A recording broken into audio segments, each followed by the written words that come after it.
পাহাড়ি জেলা রাঙামাটির প্রাকৃতিক সৌন্দর্য যতটা মনোমুগ্ধকর, এখানকার মানুষের জীবনযাপন ততটাই সংগ্রামী, বিশেষ করে পানির সংকট ঘিরে। জেলার অধিকাংশ মানুষ বছরের প্রায় সময়টাই নির্ভর করেন ঝিরি ঝর্ণার পানির ওপর। রান্না, গোসল, কাপড় ধোয়া, এমনকি পান করার জন্য এই প্রাকৃতিক উৎসই ভরসা। তবে সমস্যা শুরু হয় শুকনো মৌসুমে, অর্থাৎ মাঘ ফাল্গুন থেকে শুরু করে গ্রীষ্মকাল পর্যন্ত। এই সময়ে বেশিরভাগ ঝিরি, ঝর্ণা ও ছড়ার পানি শুকিয়ে যায়, আর পানির জন্য শুরু হয় চরম দুর্ভোগ। রাঙামাটি সদরের সাতছড়ি ইউনিয়নের নারাইছড়ি গ্রাম, যেখানে ১১৩টি পরিবার একমাত্র একটি ছড়ার উপর নির্ভরশীল। কিন্তু শুষ্ক মৌসুমে ছড়াটি একেবারেই শুকিয়ে যায়।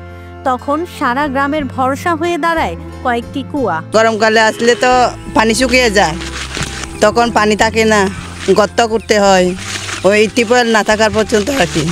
৪-৫ মিনিট কোনো পানি নাই, তখন বৃষ্টি পড়লে পানি হবে, আর পানি বৃষ্টি না হলে গর্ত ফুটে উঠবে না, খাইতে হয়। এই কুয়াগুলোর পানি সংগ্রহ করতে নারীরা ঘন্টার পর ঘন্টা হেঁটে আসেন। সেই পানি দিয়েই চলে পান করা, রান্না, ধোয়া মোছা সবকিছু। শুধু নারাইছড়ি নয়, রাঙামাটির বেশিরভাগ পাহাড়ি গ্রামেই একই চিত্র। অনেক গ্রামে সরকারি উদ্যোগে রিং অয়েল ও টিউবওয়েল স্থাপন করা হলেও শুষ্ক মৌসুমে সেগুলো থেকে পানি পাওয়া যায় না। স্থানীয়দের মতে প্রাকৃতিক উৎসগুলো নষ্ট হওয়ায় পানি সংকট দিন দিন তীব্র হচ্ছে। বৃষ্টি না থাকলে বেশি গাছপালা হয়ে গেছে, সাকং গাছ বিভিন্ন ধরনের, এজন্য পানি একেবারে শুকিয়ে যায়। আমাদের দাবিটা হচ্ছে আর দু একটা যদি দ্বীপ হতো, ট্রিপল হতো, ভালো হতো আর কি। এটা আমাদের সরকারের কাছে আমার দাবি চাই। পানি আমাদের পানির সমস্যা হলে খাওয়ার পানি অভাব, এবং ওই গোসল করে গরিবার পর্যন্ত সেরকম কোনো পানি পাওয়া যায় না। গর্ত করতে হবে, গর্ত না করলে তো পানি পাওয়া যায় না। অল্প অল্প, বেশি না, অল্প অল্প কোনোরকম শরীরটা একটু ভিজায় রাখি আর কি। তবে জনস্বাস্থ্য প্রকৌশল বিভাগ জানিয়েছে জেলার প্রায় ৫৯% মানুষ সুপেয় পানির আওতায় এসেছে। যদিও বাস্তব চিত্র বলছে পাহাড়ি এলাকাগুলোর একটি বড় অংশ এখনো থেকে গেছে এই মৌলিক প্রয়োজনের বাইরে।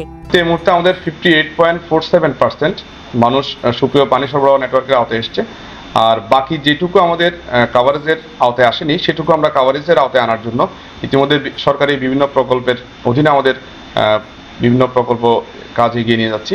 তার মধ্যে আমাদের community based pipe network supply scheme, আমাদের rural pipe network supply scheme, বিভিন্ন প্রকল্পের আওতায় আমাদের জিএফএস স্থাপন এবং পাইপ নেটওয়ার্ক সাপ্লাই স্কিমের মাধ্যমে আমাদের কাজগুলো বাস্তবায়ন করে নিয়ে যাচ্ছি।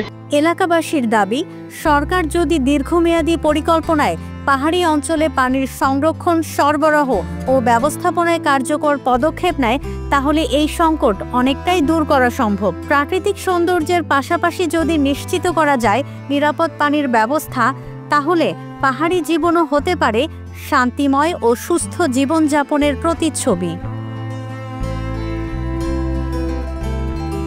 রাঙামাটি থেকে শঙ্কর হোরের তথ্য ও ভিডিও নিয়ে রিপোর্ট risingBD.com।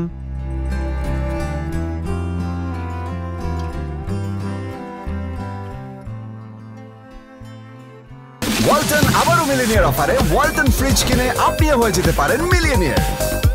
মিলিনিয়ার ছড়াছড়ি দেশ জুড়ে, এটা শুধু ওয়ালটনই পারে।